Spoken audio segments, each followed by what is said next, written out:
When I was 4, I learned how to sew, and my grandmother, who was a seamstress from Singapore, was living with me and my family in North Van, and she needed help threading needles, and that's really how I got into sewing. And I always enjoyed making things out of scrap fabric that she had left over, and all throughout elementary school and high school I wanted to go into design.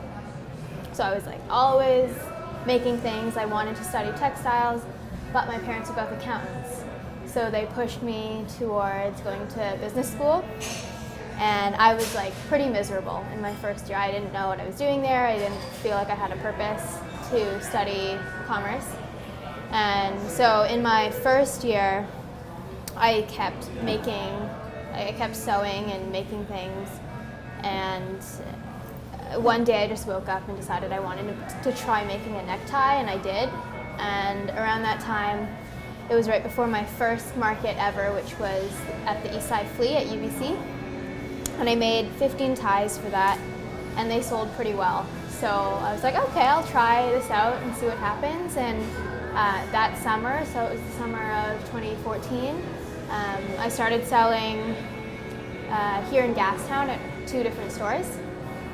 So it happened pretty quickly, and I guess I started making ties and I couldn't stop because people wanted them. And yeah, that's how I started it.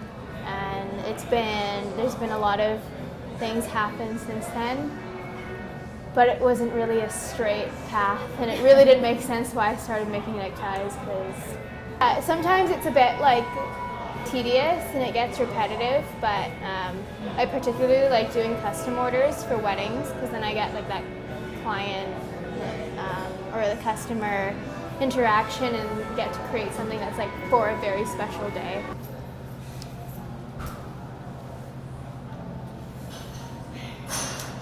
When I get to meet customers, that's really special, and I don't get to too often because I sell in a few stores in Vancouver and then I sell online.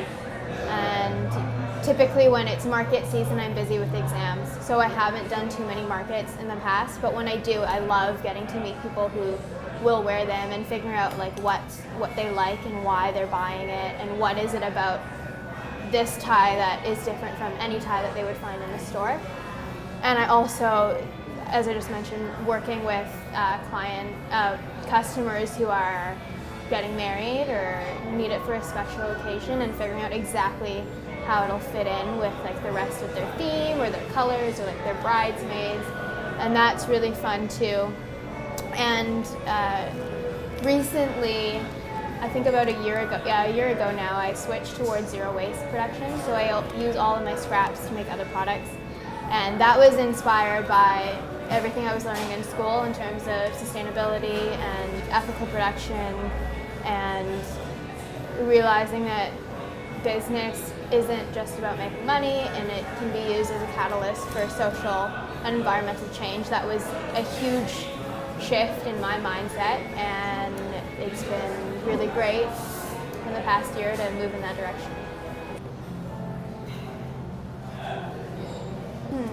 I think it was not too hard for me because I'm so small. Like what I do, it's not like a big production line that's been in practice for like many years, and it's hard to make changes. It's just, oh, I'll just put all of my scraps in this bag and I'll use them for something at some point. So I feel like it's not that challenging, whereas for a big company, making a change like that is going to take a lot of time and a lot of money that they might not want to put in right away. Definitely is having enough time to make ties, and meeting the demand of stores and online and then markets, and balancing that with school or internships and whatever else I'm doing full time. I've explored working with factory here in Vancouver, and that didn't work out. That was like 3 years ago now. I'm very interested in in hiring a woman who lives on the downtown east side, who doesn't have access to traditional employment. Like, she has barriers to helping me sew. And I actually volunteer with Union Gospel Mission, and we teach sewing skills to women who live there right now. So I'm been exploring these different ways, but also it's like letting go of that control of the product, because it is all about quality and the fine details. So part of me just wants to keep it all to myself so that I can control that, but I know that's not very healthy and very productive. So just balancing that aspect. Definitely meeting other people and being exposed to cool things that people are working on, or having opportunities to collaborate with other like-minded entrepreneurs. Think of an example. Even just like being able to meet the store owners in Vancouver when I start selling there. Meeting people at markets, like other vendors, is really fun, and chatting about like how they got started, or how do they find the time to do this. And like maybe I've met a lot of parents who have their own businesses, or they're working full time and they still run something on the side. And definitely that like community aspect is the most rewarding for me.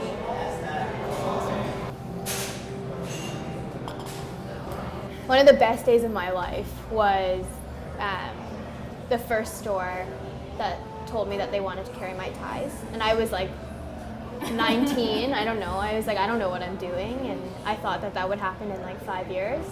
Because for me, like selling in a store was just really big deal. So that was like a very happy day. The other amazing day was in my third year, in 2015. Miley Cyrus was in town, and she went into Hunter & Hare, which is one of the stores that I sell in, and she bought a tie. And that, I was like, okay, I'm done. I don't need to do this anymore. And that was a really, really cool day. But that one wasn't as, like, I wasn't that proud of that moment because it felt like something I couldn't control. Whereas like selling in stores was definitely something that I had done, and I had approached them and really taken that initiative. So I think whenever it's because of hard work that I've put in, that it's the most. I guess one more would be this past summer I was living in Toronto for a job, and I did my first out of Vancouver market. So I did a market over there, which was hard because I don't know that many people in the city, and I had to sew like after work every day in my tiny room.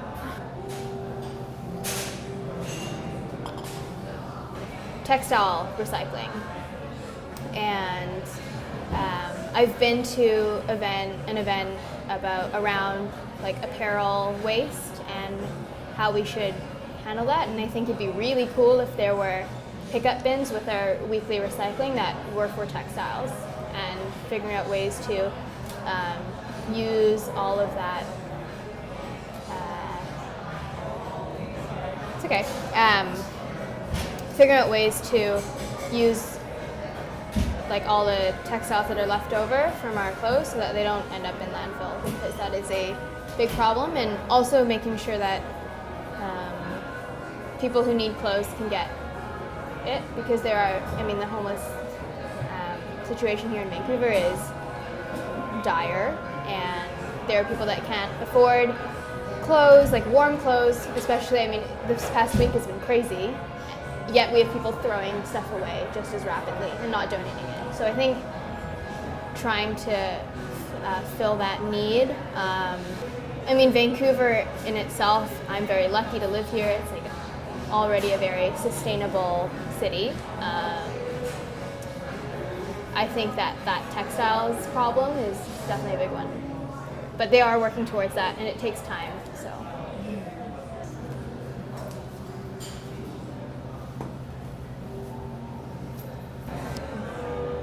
Get out there and meet with as many people as you can, even if they're like only slightly related to what you're doing. But people have a lot of really cool experiences and a lot of good advice to share. And if you can manage not to repeat their mistakes, you're already a step ahead. So definitely meeting new people, taking them out for coffees, like just have like a little budget set aside to pay for people's coffees, and like that's a really good way of doing things, because you're giving them something in return for their time, and making it not just about them helping you, and try to find a way that you can offer value back to them. I feel like in terms of as an entrepreneur, I have played it very safe. I've never had to like I didn't have to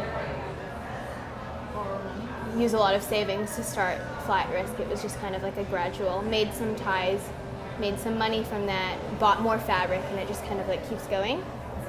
So I don't really think I'm the person to talk to about like taking risks or anything to do with that. But I have worked in 2 startups that these founders have taken so much of a leap to get started, and I think I've learned a lot from them as well. Also, like, figure out what you're passionate about and know what issues are important to you, and figure out how you can start something that will address those. The other thing I would say is to read. Read as much as possible, and read books that go beyond like self-help or like business-related books, because I think those just reinforce what we already are like existing opinions. But if you read about things that are like, I don't know, this is something that I've like reading about other parts of the world, or like nonfiction set in other parts of the world, or even fiction. Just keep reading, and I think it really exposes you to like different issues out there, and the different types of people, and I think that's really meaningful.